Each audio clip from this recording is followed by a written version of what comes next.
I am right now.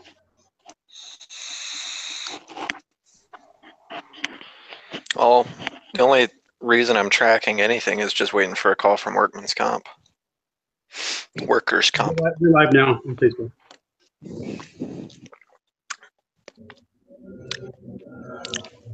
Okay. Try and fix this glare for you. You know, it's like a recording of a recording. It's not. I got it to work last time.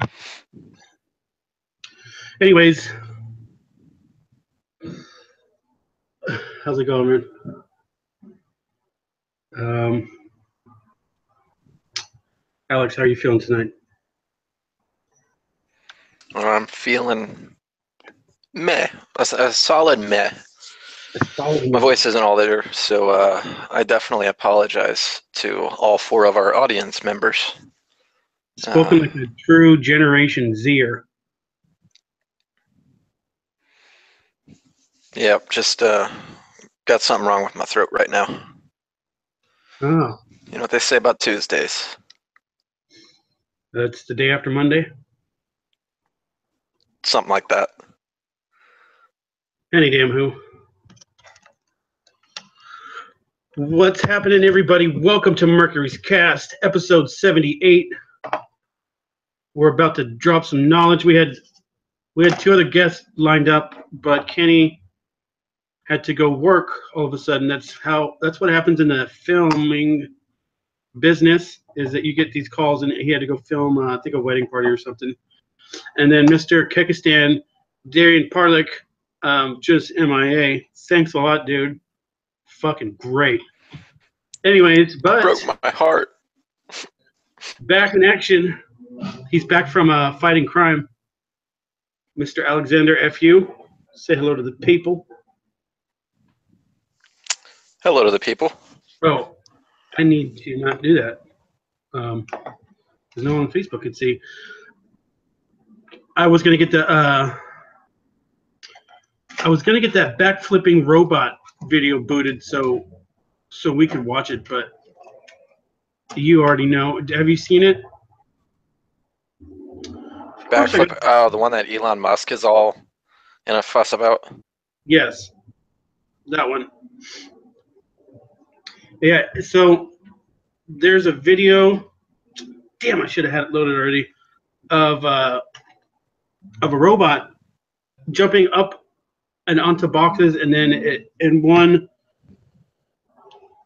It's on Mercury's Cast Facebook page. Excuse me. It's on the Mercury's Cast Facebook page if you want to go check it out.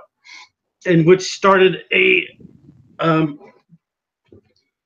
Elon Musk has a tendency to break the internet. So this one comment that he made in a couple years, that this will be nothing. It's kind of this humanoid robot. It's pretty much kind of like a humanoid, right? How would you describe it, Alex? I think you about captured it with humanoid. So this robot's jumping up and on the boxes and stuff, and then it does a backflip off one. So it's basically, you're able to see that the robotics has it's growing. It's a growing field, and now it gets does it get scary if you combine, say, a humanoid robot with like some kind of crazy AI? I mean, is that something that worries you? Not too much. I mean, assuming the person developing the AI isn't, stupid. Typically, if you're going to be programming AI, you're not that dumb. AI have their limitations. They've got hard-coded limitations. Right, but so I guess they can only do what we program them to do, except for if we program them to think for themselves, and who knows what the hell. And I guess what Elon, so for instance, China, who knows what the hell they're doing? So it's not regulated, and I don't know how you would regulate this on a world scale, but we're going to get to a point where it could be a problem eventually. It's a general rule of thumb for most companies that if you're going to be developing a self-thinking AI, you typically do it isolated, detached from any output into the world. So putting a self-thinking AI in a backflipping robot probably wouldn't be something that they'd want to do. The last few companies to try launching a self-thinking or learning AI into a public sphere, social media, I think Microsoft did it, and was it Microsoft? Within a few hours, it turned into a Nazi. Right. So yeah, I thought that was interesting. They put one AI to talk with another one, right? No, what they did was they had their robot interacting with the Twitterverse, learning from Twitter. A human element. They had another experiment. It was a different company, I think, that had a learning AI as well. But they had two AIs talking to each other, but they started developing their own language, and then they pulled the plug on those. They didn't know what they were saying anymore. Yeah, they pulled the plug on those too, and that's the thing is, until those boundaries and rules can be established, I don't see them keeping them in any environment where they can't just pull the plug.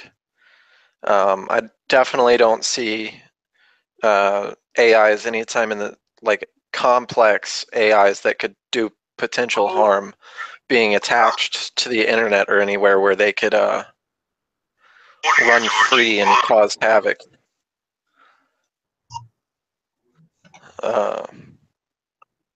Pulling up those naughty videos again? Yeah. Here's the backflipping robot, guys. So this is one company that is advancing in robotics. You can tell that it's in a sophisticated kind of warehouse. Oh, backflip, lands it. I wonder if that's being controlled with a remote or if it's just doing it on its own. No, they have AI software that's like mobility software. Particularly, I don't know if you've seen the video of like the dog robot where they're kicking it and stuff and it's recovering. But it's not. Oh yeah, I remember that. And then it's not pre-programmed to recover that way. What it does is it uses a suite of sensors and says, well, basically the way programming works is it's a bunch of ons and offs, or is this happening, yes or no. So in the case of the robot dog that they're kicking over, it's taking a bunch of different readings using its various sensors, gyroscopes, compasses, whatnot, tilt sensing, determining what angle it's at and how much compensation it's going to need, the status of each leg, etc., and then sending out commands. And it's doing it very fast because we have very fast processors.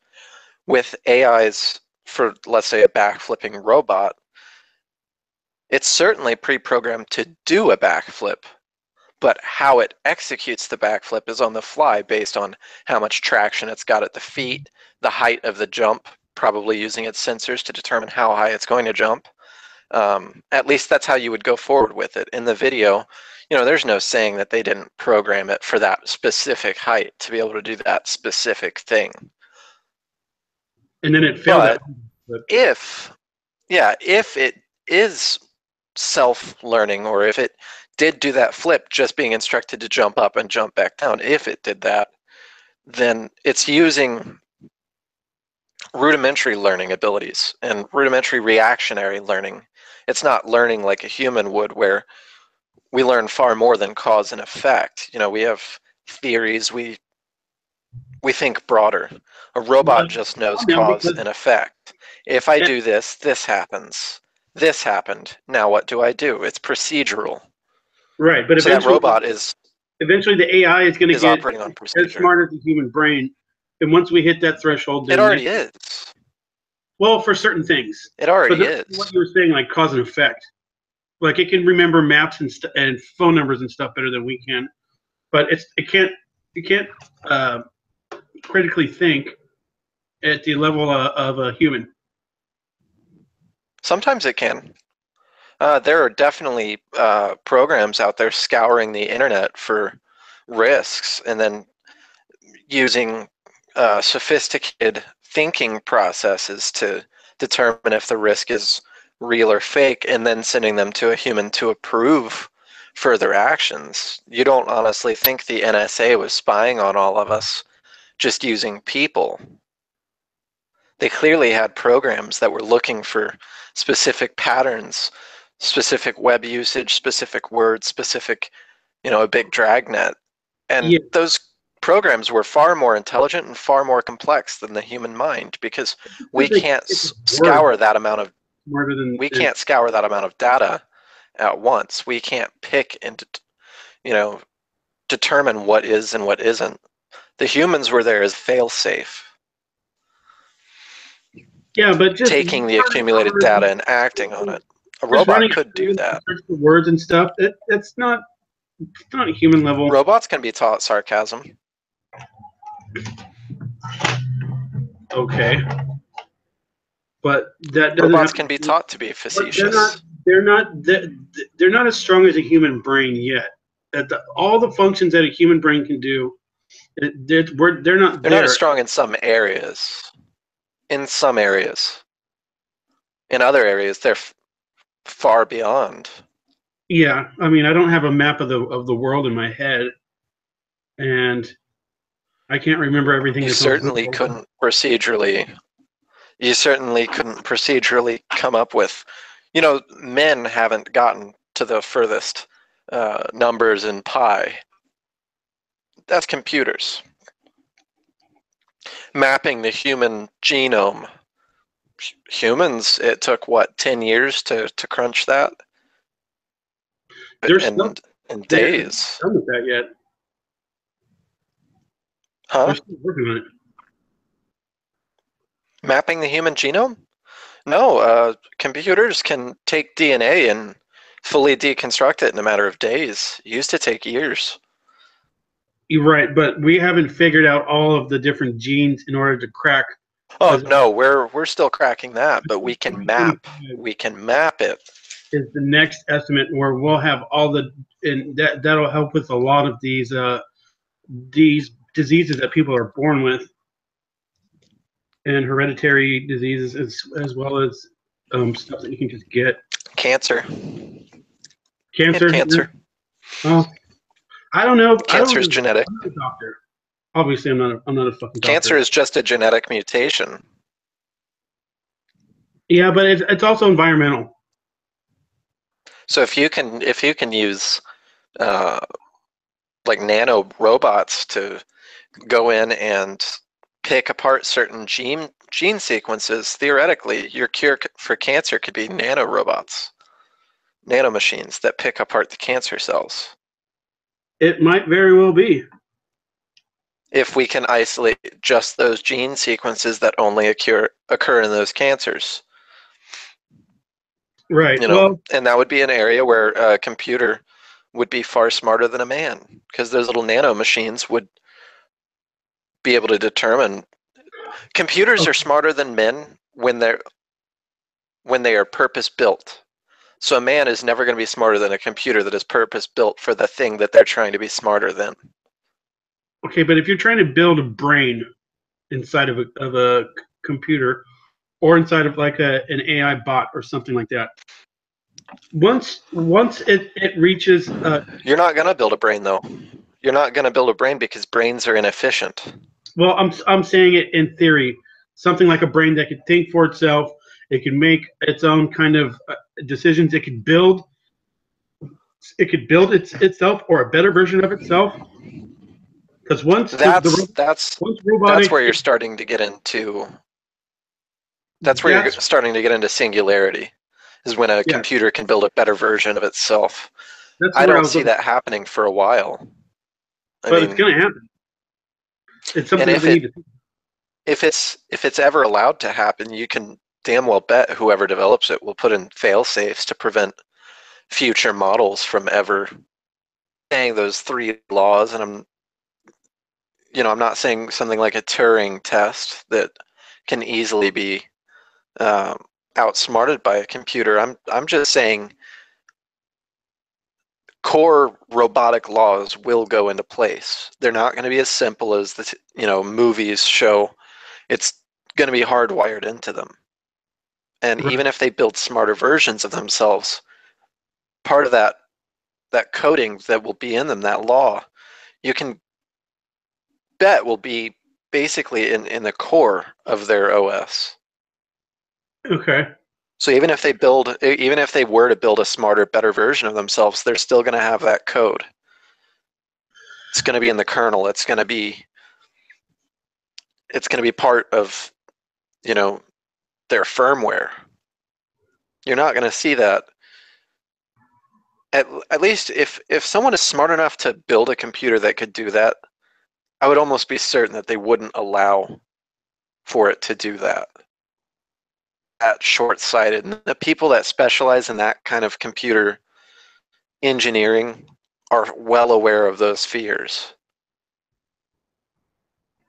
Yeah, there's not regulations in other countries like China and Russia and stuff like there are in But where somebody there's could also create the something. same influx. There's also not the same What if influx, China, the same market stimulation.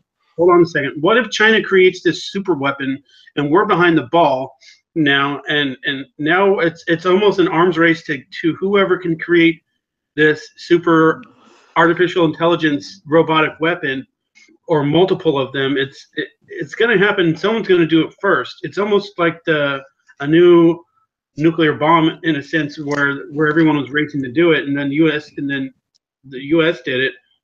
But now, if you have that kind of power, then you hold the power over. You have the whole world as your hostage, pretty much.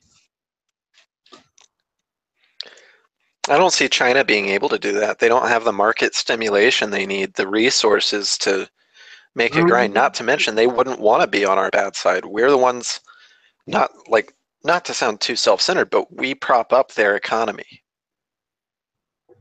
It's a symbiotic relationship. Yeah, but we also owe them tons of money in bonds. One day And they owe tons of money to the Rothschilds. Either way, some of those $1 trillion. It'd be nice to get back some of those $1 trillion. money is fake. Money is fake. I realize that. It's not backed by anything that you can measure. Money is fake. Money is paper. Money is only worth the paper it's printed on. Well, yeah. How do you pay your rent every month? Do I pay it with money? No. Sexual favors. I knew it. I knew it. Well, anyways. I do that thing with my pinky she likes. Oh, he. How dare you assume their gender? You're right. Anyways. Either way, that honestly, the economic thing does kind of bring us into a new topic, though. Oh yeah, what's that? As far as economic stimulus and its effect on economies. So, economic impact from abroad and how it affects local economies, etc., or expansion of economies. Look at the net neutrality debate. Oh damn! You've got one. Dude, I got helicopters. I got fucking motorcycles. They want to land an airplane on the roof of my house now. Can I get any more kind of background noises going on over here? Jesus Christ. Next it'll be sirens. Great. Regardless, that brings us into net neutrality because you've got two sides arguing over it. You've got one side that wants to give, one side that's saying we don't want companies to have control over our internet, the ability to censor us. And at the same time, those same proponents for this are also trying internet, a federally controlled utility. So they want internet to constrained by the same things utilities use, and we've already seen, in places like Flint, Michigan, how control of utilities not only does damage to development for utilities. Utilities no longer have the same incentive to expand and to improve. Simultaneously, you see a disparity amongst races of the quality of services they receive by these companies. Just looking at the numbers, you'll have certain lower class demographics of people not receiving the same quality service because the infrastructure was not built. Companies will cut corners. So you've got that side, and then you've got the side that I'm kind of on, and I'm only on it because I see competition in the marketplace improving the marketplace, not causing stagnation like socialization does. Socialized internet, or net neutrality, I think decreases the incentive to expand, to grow, and to compete, So I because think we you're need to talk protected by about the same what it is laws and clauses specifically. What happened in that utility companies 2016 are protected. with Obama, and It- and if we need a starting point, because I felt like you kind of just dove into the deep end, and we kind of need to take a step into the pool and then take a step down, go into the Okay, shallow, with Obama, and then even into though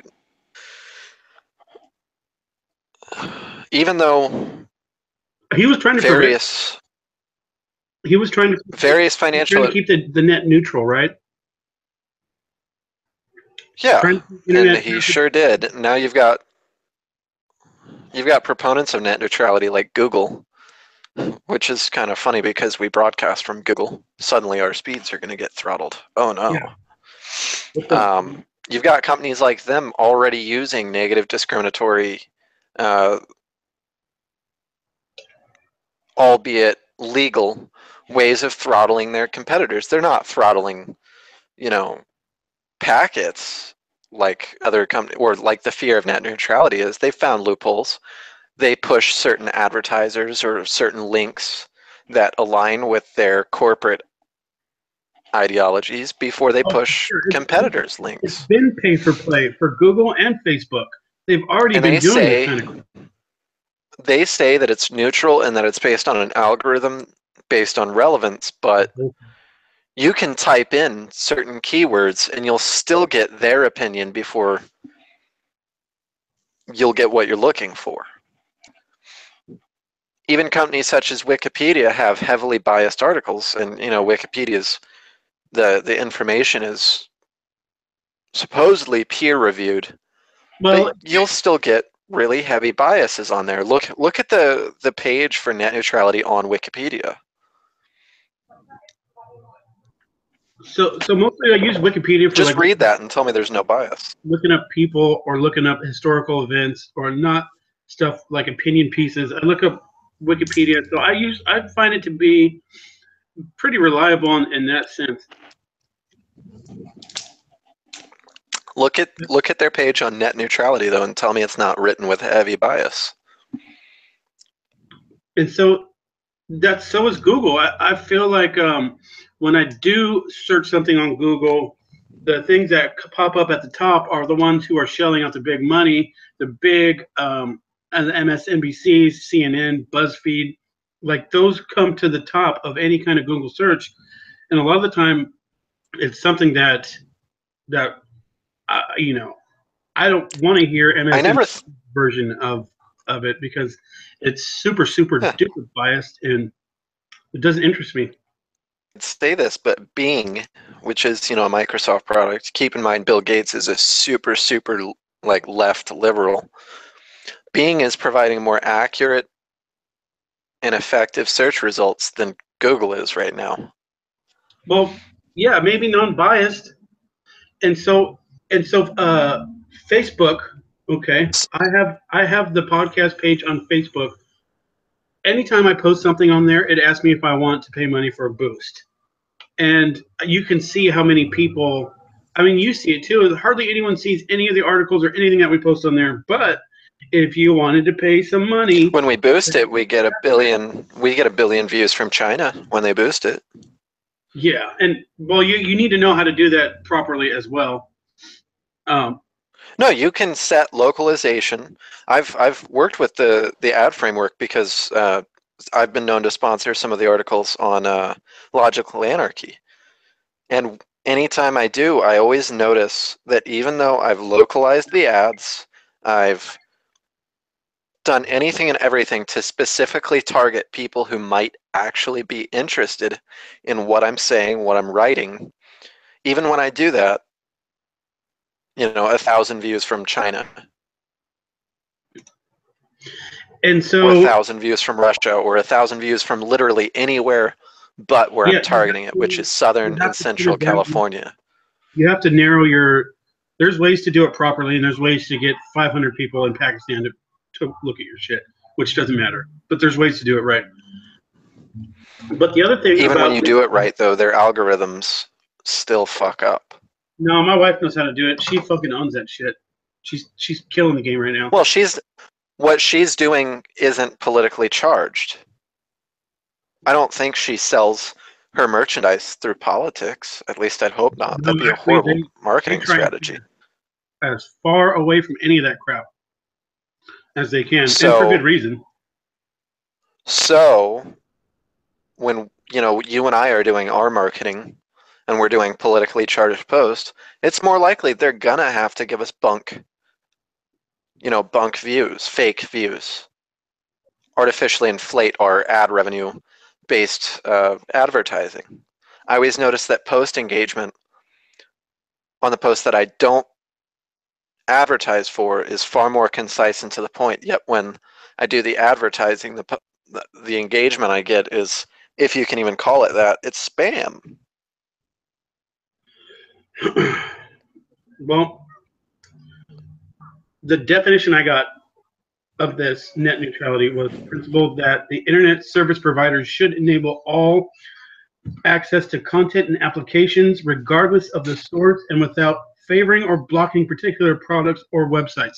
So that means also that that if you're not paying for like the great data package, or if you're not if you got like a throwaway Obama phone or something, they're going to be super biased in how fast your internet speed works. You could be sitting with somebody in the same room that has a different phone That's than you. not that's not quite it. They can't throttle your actual internet speeds. You have to be able to get the advertised speeds. I'm pretty sure Even that's what like they've looking no, but what already they done. do, what net neutrality is about targeting specific packets. So you'll have your Obama phone and you'll get super fast blazing internet or whatever the speed advertised is. But when you go to stream from Netflix, or watch videos on YouTube, you'll notice slower loading times because they're throttling video streaming packets. Or if you use BitTorrent, you'll notice that peer-to-peer sharing websites have slowed or throttled packets. It's not that they're slowing your overall internet speeds, it's that they pick and choose what packets to slow down. So you can still be getting, let's say you pay for 50 gig, let's say you pay for gigabit internet. Okay. You pay for gigabit internet and you're getting your advertised speeds. But you go to peer-to-peer site where you should be utilizing all of that speed and you're not getting it. Yet you open up Facebook and it loads immediately. It's targeted throttling.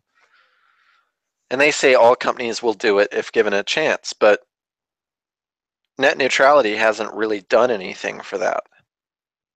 Sean Lindell just commented, they are throttling Netflix, not the end user. So it's the say Verizon would throttle Netflix, which takes up a good portion of the bandwidth, and that's what this whole thing is about. Is bandwidth, and it's an excess of data that's slowing down the overall function of the internet. There is a limited amount of bandwidth, and so, for instance, if you want to watch a movie, yeah, and as long as you've got neutrality put in place, you're not going to have companies competing to expand that amount. They'll right? settle for the status quo because they have to divvy it out, and there's less. It's less. What's the word I'm looking for here? Too much schnapps. Sexual. Close. It is less lucrative. It is less lucrative to further invest in infrastructure when you're not sure if you're going to get return on it. With net neutrality in place, It's basically socialized internet. You have no chance or no guarantee of actually getting returns on investment.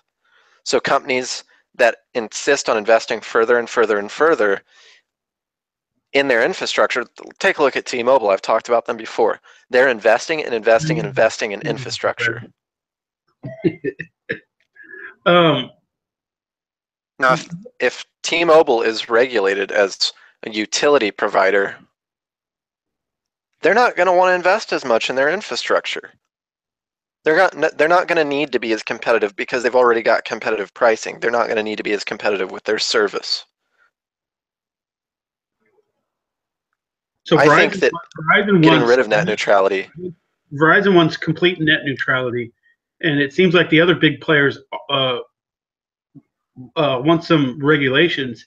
And what exactly can the government do to step in here and correct this problem? Because last time I checked, anytime the government gets involved with anything, it's fucking shit. Repeal it and stay the fuck out of it? Right, but what is their plan? Even if they so say we don't have net neutrality. Oh no! All it does is shift the power into their hands. Side. Not good. Who gets throttled and who doesn't? They can stifle free speech on their own, and then it'll be government doing it instead of companies. Ooh, big deal. So all the people I see sharing all this net neutrality stuff don't realize that they're trying to give Trump the reins to the internet. I don't really think Trump cares that much about this. I don't either, but they're as adamantly opposed and as sickened by Trump's presidency, and they're the ones advocating to give him more power. Have you noticed that trend, though?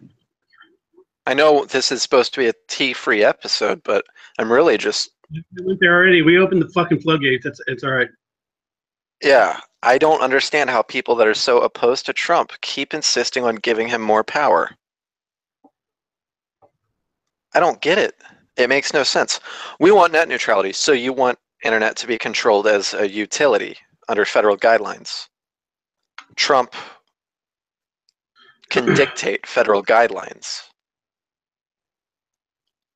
It's his offices that do that his people are in power. His cabinet determines that to have power. Okay. So this is an article that I posted on Twitter for the Mercury Cast Twitter, and this was back in March. So that the House on Tuesday voted in favor of blocking internet privacy rules passed by the Federal Communications Commission. That's the FCC. And actually, the first time I heard of the FCC was in an Eminem song. The FCC won't let me be or let me be me, so let me see. And I was like, okay, that's the first time I heard of it. Anyways, the bill's passed. Now this looked like a job for me. Which is 15 Republicans joining the. I don't understand why more. That's what pisses me off about Republicans too. Is they're just most of the time just toe the party line. They probably don't even read any of the fucking bills. They just they don't. They don't even read it. The FCC I'm not going to get voted back in if I don't stand up against things. The FCC rules would have given consumers greater control over what their internet service provider can do with their data by requiring those companies to get permission for customers before using their information to create targeted advertisements, which, I'm sorry, it's too late for that anyways. I can say something on my phone. I can be talking about a product that I've never seen before. Say freaking eye drops, and I say, "Oh yeah, I got these great eye drops at the store the other day." They were. You do realize that both of us are going to get Visine ads by the end of this podcast, right? That's exactly what I'm getting to right now, and so I thought they're supposed to be stopping. I mean, they are definitely like Big Brothers is so listening. I had a really weird one the other day that happened. I wish I could remember it. It must not have been that weird then. But it's pretty egregious, and I don't think there's no way to stop it. And I think it would be interesting to read one of those terms of service agreements for your microphone on Facebook, because nobody reads those TOSs. Oh, yeah. Look at, for Android users, look at their requirements for install, what their access to your phone that they require. They want mic, camera, and they say that that's for the Facebook Live feature now. But Yeah, I don't need to read further into the, if you read further into the terms of service, it says that they can collect your data anonymously. They're mining data through your microphone. So And they collect data through your mic and camera without your mic and camera being on, and then they target things to you. They don't give your personal information to the advertisers. They act as an intermediary. So the advertisers pay them money to put those products on relevant people's pages. So when I changed my gender on Facebook to whatever it is, I think I've got it set to like Hellion or something. When I was getting into that whole, memeing about all that gender identity controversy, because it wasn't just transgender folks. It was there were people saying they identified as cats, identified as children. They were pedosexuals. What if the fairies are so the fairies? I got really heavily ingrained in those debates, and then suddenly Facebook started advertising various sex toys to me. Oh, vibrators, various. How many did you get? I'm like, they think I only bought 4. The pricing wasn't that great. Are you in a but they did group? have a buy 4 get 1 free deal. So. Oh. And a Hitachi wand. Yeah, and now we're both gonna get Hitachi wand ads. I have a friend. I don't want to assume his gender right now because he's a flip flopper, but he has parties for that. I'll DM you about it later. Thank you. Regardless, though, I started getting those ads, and it's funny because I'm not a prude. Anyone that knows me in real life knows that I'm a freak. But I never, ever, ever spoke publicly about that stuff. Even when I was in those debates, I never spoke about it. But what do you? It was never. Are you being sarcastic? I enjoy some kinky fun time in my free time with the ladies. But what I'm saying is I had never spoken publicly about that stuff, and I never mentioned a thing on Facebook. I don't talk about that stuff because there's a time and place and certain people you talk about that stuff for. So why am I seeing this plethora of just really kinky shit on my timeline when I've never spoken about it, never done anything? Right after I start debating a bunch of people who all they're talking about is kink shaming and all this really, really far left, third wave, whatever you want to call it. And it's only after I started having those debates that shit started popping up. And I like the idea of, a 4-way bedpost tie down for bondage, but let's not get into that. It's not something I talk about on the regular. And I know after this show, I'm going to get advertising for Visine, I'm going to get advertising for Hitachi wand, and now I'm going to get advertising for a bondage kit. For the rabbit. Or the rabbit, fuck if I know. I think that's the most popular sex toy too. Point being is, they may not be selling our data to these companies, but they're acting as an intermediary for it. So no matter what you try and do with government, companies are going to do what they want to do because who owns the government? So does this? That's why Huh? Does the merger? Were you the AT&T and Time Warner merger? I mean, should these companies be able to at some point, in our democracy or of capitalism, so we have put a monopolies clause in place so I promised not get too much I power. promised I wouldn't say anything about this, but I'm not copying it. God damn it! That doesn't mean that the government needs to step in. So I don't know the answer to that. The government is going to step in for one. The Federal Trade Commission has to approve it for anti-monopoly purposes. When Safeway was bought out by Albertsons, for those listeners who are not in California, those are 2 California grocery chains. When Albertsons bought out Safeway, and Safeway subsidiaries, Vons, Genuardi's, etc., the Federal Trade Commission stepped in and put in strict rules and guidelines as to what could remain and what couldn't. So basically, Safeway had to sell off a bunch of assets before they could go through with the sale of the entire company. Albertsons did too. All that did was harm the industry, though.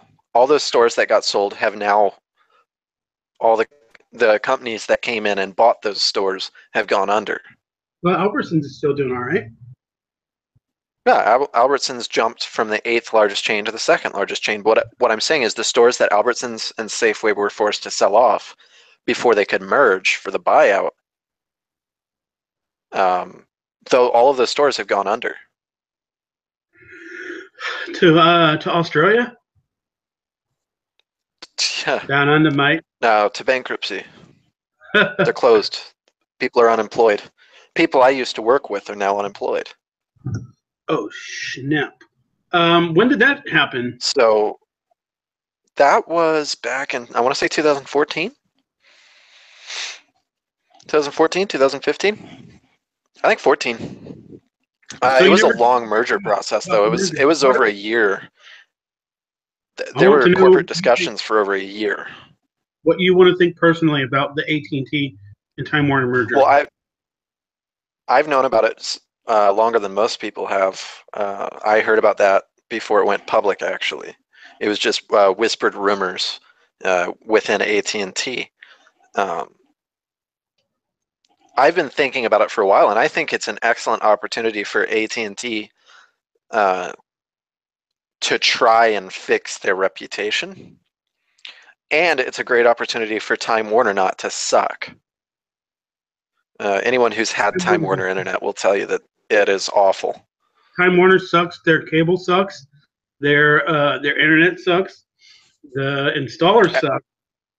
And everything about Time Warner is garbage. Especially, like, I'm from the Midwest, and Time Warner is pretty much all you've got out there. Man, we're eating from. I miss, like, I've got AT&T service right now, and I'm perfectly happy with it. Time Warner was garbage, though. Every year I had them, and they lost a lot of customers to AT&T out east. So AT&T buying them is a logical step, but it's also a good thing for AT&T to do as 5G technology is about to take off. T-Mobile's pushing the way for it. AT&T's, if they're going to go the route that Verizon's going, they need more infrastructure. Okay. Back when it was the Bell companies, had a huge run-in with the Federal Trade Commission back in the 90s, I believe, early 2000s. Pac Bell was huge back in the day. Huh? Well, Bell Telephone Company was everywhere. It was all across had it in Florida, had it in Ohio, had it everywhere. So when AT&T is a remnant of that. Yeah. They still have the old logo. You know, the lines through the ball. Remember the lines through the bell? That was the Pac Bell thing. So it's a remnant company, and they do need the infrastructure if they're going to stay competitive against Verizon and T-Mobile. So do you think I don't like mentioning with if AT&T, huh? if AT&T, Pac Bell, and Time Warner merge, do they become bigger than Verizon? Bell's gone. I know. Bell is AT&T. I was just kidding. If AT&T and Time Warner merge, no, they're still smaller than Verizon. They will be the largest telephone provider, I believe. Not cellular phone, though, and not internet.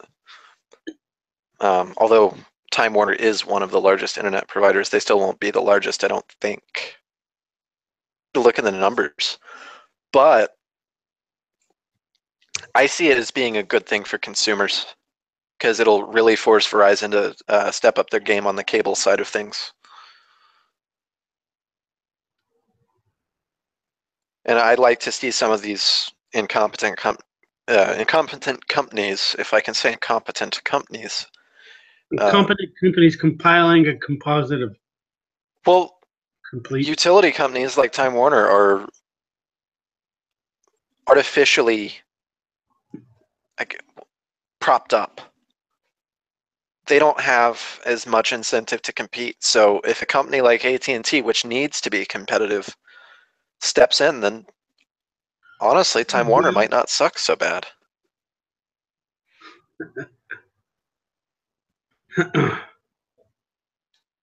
Yeah, that's all I've got to say about that. We need to treat the internet traffic equally, damn it, but somebody has to pay for the bandwidth. So look at the dumb pipes idea for net neutrality. I think that's a lot smarter. Do what now? And for our audience, look up dumb pipe internet. Dumb pipe. I think that. Yep, dumb pipe. DUMB. Kind of like Avis. Don't look up furries though. Don't look up furries. Like Travis does. Hey, everyone thinks they're, like you said, we all got a little bit of freakiness, right? Am I right or am I right? Yeah, I saw you stalking Fox Barkovic. oh yeah, your friend. Yeah. I don't know if it's a he or she, but they're cool. It's a dude. There's a couple of them that are cool. There's a couple of them that had to go. Yeah. Fired a little bit. You definitely shouldn't have added all my friends. It was a bad idea. It made me lose hope for the youth. Oh yeah. People wonder why I resort to doing podcasts and harboring political and philosophical and economic ideologies that are so counter to my peers. Oh, we got another motorcycle. Great. So is there an ultimate conclusion that the government sucks at pretty much everything they do? So they leave the government out of it. The internet. Although on the other hand, if you involve the government, they're going to make internet suck more. If you keep the government involved, internet's going to continue to suck. There's no room for a small guy to start an internet company, though. It's kind of like no, there isn't. Yeah, there is. How are you going to compete with Verizon? It is. How do you compete? A small guy with about $1 million could set up a private. You're not considering things like satellite uplink. Well, I guess Cricket is kind of a good example of something that with the phone company Cricket, they did something. Didn't they have a merger with TracFone? I'm not sure about that. I just know that they're really high frequency. They've got spectrum on the high end of the frequency, and they're really shitty phone service. Excuse me. They can't afford that low band spectrum like T-Mobile just bought. Frequencies? Is that how they travel, or how the? Yeah, they've got high frequency. So if you're connected to the same tower as someone else on TracFone, you're probably going to get really, really good like call quality. But if you're trying to make calls cross country and you're far from the towers, you're like if both people using it are far from towers, they're screwed. And the same way with sound is that signal. You always hear the bass of a car first because the lower frequencies travel further. However, you're always going to hear higher quality audio from the higher frequency. Correct. You're going to get crisp, clear audio in the high ranges of sound frequency, but you're going to get more power in the low band. And doesn't that have something to do also with when you hear a car speeding by you, how it goes? That's the Doppler effect, and that affects a lot more than sound, actually. We could even go into a science segment on that sometime. Over like blue shifting and red shifting are a really cool scientific topic. Light does that too, right? Does it? Like if you were to light travels, and if you were to travel at a certain speed, ambient light would hue shift. So I think if you're traveling towards light, I'm trying to remember fucking physics. I think red is on the lower scale of heat, and then the higher end is... No, red is on the higher end. So if you start traveling with light, it'll blue shift because you're traveling closer to the speed of light, and it's going to travel, the wavelength is going to slow down because you're traveling faster relatively, so it turns blue. And then if you, the light behind you will red shift because you're moving further away from it. But yeah, light is also affected by Doppler. Doppler is really just the idea of relativity. Relative speeds, speeds relative to you. Right. So if a siren is traveling towards you, it's going to sound higher pitched because the car is traveling at speed towards you, and the sound is traveling now the speed it would normally travel plus the speed of the moving vehicle. When it's moving away from you, it's traveling at the speed it would minus the speed of the vehicle because the vehicle is traveling away from you and lowering its overall traveling speed. Are you looking towards at the you right now? Yes. Yeah, there goes our manufacturing jobs right there.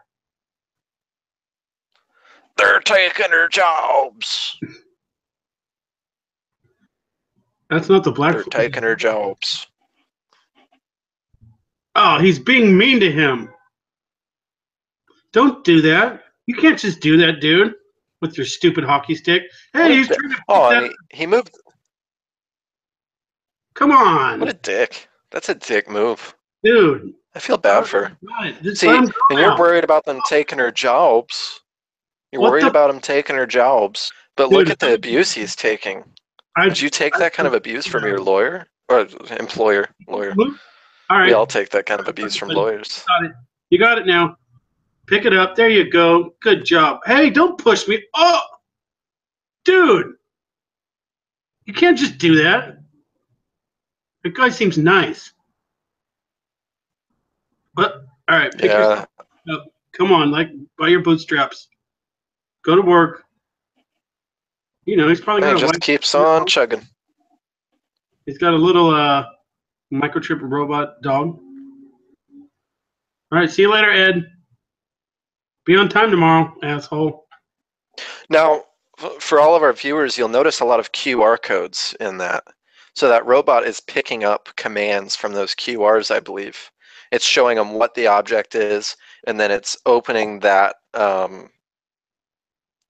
here goes section of his programming. Oh, that was from box to box. I mean, that is superhuman looking kind of movement, isn't it? 180s. It's parkour. It's robot parkour that we got going on here. I was going to say that earlier. Now we don't have to watch videos online of people getting killed. We can just watch robot parkour. Like those they have nothing to do in Russia, by the way, because those people are fucking out there risking. All they do is parkour. So imagine if robots took over the parkour scene in Russia. What would they ever do? How would they recover? Dude, we can't compete with That's how we could cripple their economy. We can cripple the Russian economy by forcing more Russians to work. They wouldn't be used to that influx of labor. They wouldn't be used to that influx of labor. Think about it, though, just from a theoretical aspect, the Russian workforce wouldn't be prepared for that much labor from former parkour doers switching to working when robots take over their preferred profession of making ad revenue on the interwebs. Oh, they're going to be able to. So they already use robots for making money, and it's a weird thing that they do. And they have to be like right near the server to do it in Wall Street, because even if they're like a 0.0000001 second behind the other people that are doing this, which is like trading these mini stocks. I'm not sure how it works. I'm obviously not a fucking stockbroker, but they have to get these computers close enough to the servers to where they can communicate faster than anyone else, so it's an algorithm that buys and sells. Are you familiar with this? Penny stock trading? Yeah. Yeah, but it has to. It's robots that are basically pumping and dumping. Yes, but the key to it is Same that thing the Wolf of Wall Street went to jail for. You do yeah. it really quicker than a human could do it. Was that what movie it was in? I knew it was in some kind of movie. Wolf of Wall Street. He was doing pump and dump boiler room penny stock sales. He was in the same prison cell as actually the reason that movie was made. He was in the same cell as Tommy Chong when he was serving out his sentence for selling marijuana paraphernalia in the form of pipes. That was the So dumbest. Tommy Chong went to prison for 9 months, and he was in the same cell as the guy from the Wolf of Wall Street. And he convinced him to write a memoir and turn it into a movie. Oh, what have we got here? Yeah. This one's connected up though. Oh, there's those. Oh, it's the darky. We're talking about.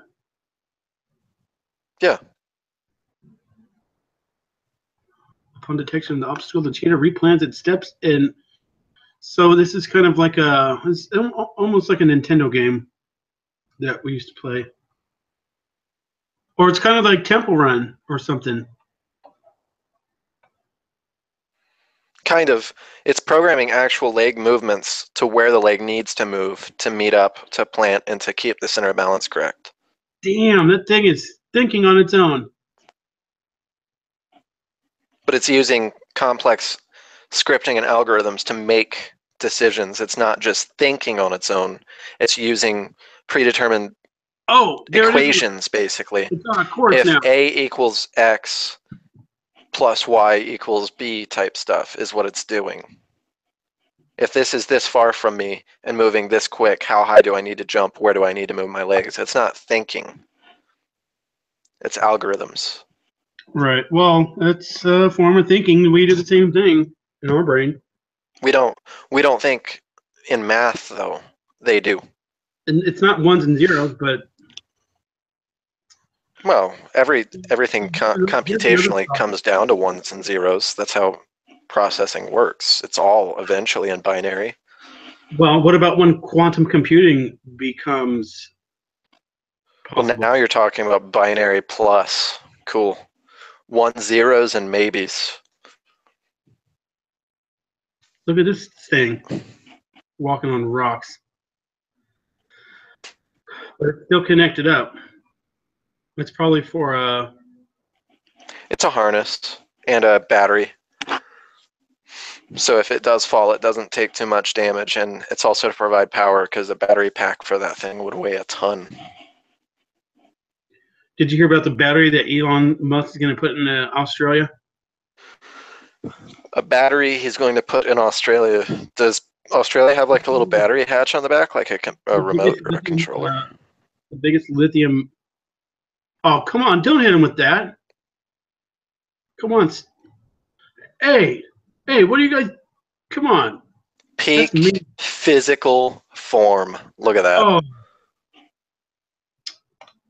You know what? Whoa. Ooh.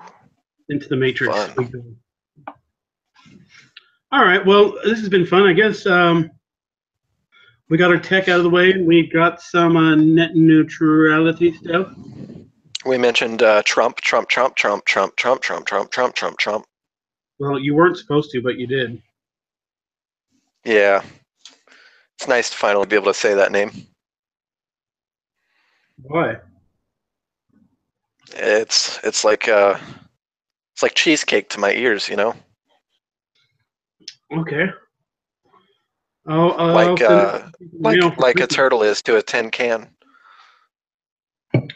Well, for any fans of the show, it's been a little slow around here. People haven't been available. I've been kind of busy working, but helping my wife. However, we promise we are not going to go the way of the daily struggle. The hourly struggle. Hourly? The yearly struggle. Oh, I'm not. No, I'm not giving. I'm not giving up. I have an idea for another podcast. I don't know if I would morph this one into it, Hey, or they didn't give up over at the monthly struggle. they did. They Shit threw in the happened. towel. They That was a. didn't. That They was didn't kind of give up though. I believe they're a. still running separate podcasts. I don't think Josh is. I'm not aware, but Sean is not doing political podcasts. I wish I figured out a way to get. Um, Well, any former monthly struggle fans, we're more than happy to fill you in on news outside of Orange County. Yeah, I want to get Sean back on. I want to get Josh too. But I don't know if that's Me weird too. or not. But I like both of them a lot. Do you? Well, I don't think they had a falling out. I don't know. I haven't asked. I'm kind of. I don't. Well, if I feel like if they did have a falling maybe out, I asked like immediately, I probably wouldn't get the answer. So I'm gonna let it marinate for a month, and then I'm gonna ask, like, hey, Sean. yeah. Well, for listeners at home, hopefully we'll be able to do a Centennial Struggle episode with the hosts of the Quadricentennial Struggle, or former that 100th episode's coming up. show. Sometime. It's gonna be huge. Huh. It's gonna be. Maybe we can. My people Huge. are great. Okay, I have the best people. Let's. And Oh, you know what would be a really good bad idea? Do a whole episode. We bring on every guest. We bring on every guest we can possibly bring on. Both of us do accents, and we have interactive audience spots. So our listeners at home. You gotta have. All right, and God damn it, for anyone that's listening, and I may just throw this in the edit in the beginning. All you can see all of these. All of our videos, all the podcasts are videoed, and they're on YouTube at Asher Loves You, ASHER Loves You, and you can see Alex's beautiful face, except not tonight. You can see Kenny in all the story. You can see Tim cooking in one episode. Oh, that big sexy man. You can see Sean Coca. You can see Carl Nichols. You can see Jordan Outford. You can see Arnold Sullivan. You can actually see these people. Who would want to see him? Oh yeah, there's no grand glory there. But I don't know. We do need to get Arnie back on though. That'd just stir some shit up. You can sometimes even see Darian Parlick. I think you could have seen him tonight if. Yeah. In one episode with Wes Claiborne, shout out to Houston, Texas. And in the Hurricane Harvey episode, Darian was there for a little bit, but it's mostly him trying to figure out what the fuck he was doing. So you can see him on camera squinting at the computer screen and just looking like he's not knowing what the hell's going on, particularly.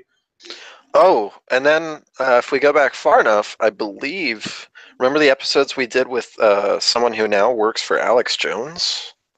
Yes, and he's not responding back to me anymore. But maybe he can't do any other media. I don't know. But I'd like. Yeah, it might be part of his really contract. good. I can maybe hit him up. Yeah, you're on his like age wavelength, so maybe you guys are on a different kind of frequency that. Oh, he's a bit younger than me. Better result. Anyways, there is nothing on the docket. We're gonna try. The only thing that's on the docket right now is getting Alex and Kenny together to see how silly that thing can get, because it's not going to be like a huge debate like the race relations episode, but I think it would be kind of sarcasm-y and laughter and maybe a little butt touching. Who knows? Only just the tips, man. Just the tips. Okay, I think that episode will be an interesting one because anyone that's listened to some of the older episodes knows that I'm not a super lefty, but I'm also not a hardcore right. No, you're social a lot of stuff. Left. I'm very left-leaning on social views, but when it comes to fiscal stuff, I ain't no commie. That's for damn sure. Okay. I don't worship a sky cloth. So it's always interesting having discourses with people who tend to fall more left or more right, because either way, something is going to be discussed outside of an echo chamber. And I think December. that's what we here at the show try and provide to you, the audience, as much as possible, is relief from the echo chamber. We like to Yeah. offer something new, something different for you at home, so that you're not just hearing what your friends posted and then shared for as many reacts as they could get on Facebook, particularly even tonight on the net neutrality episode. I'm certain that your friends have either been pushing really for or really against it. I haven't seen But I anyone. doubt many people.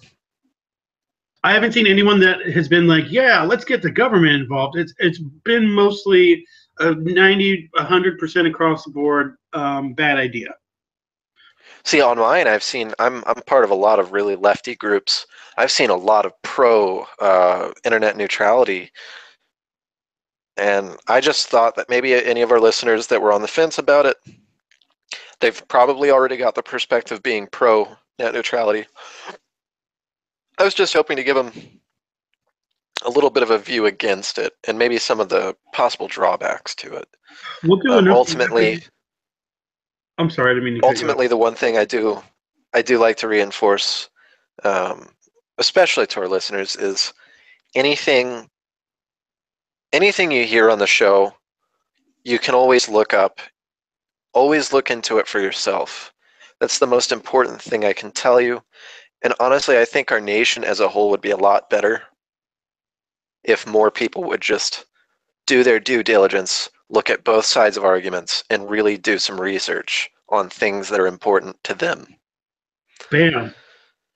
Spoken like somebody hiding behind a computer screen. Just kidding. Next time. I'm not on a computer. Next time, I'd like to see your face.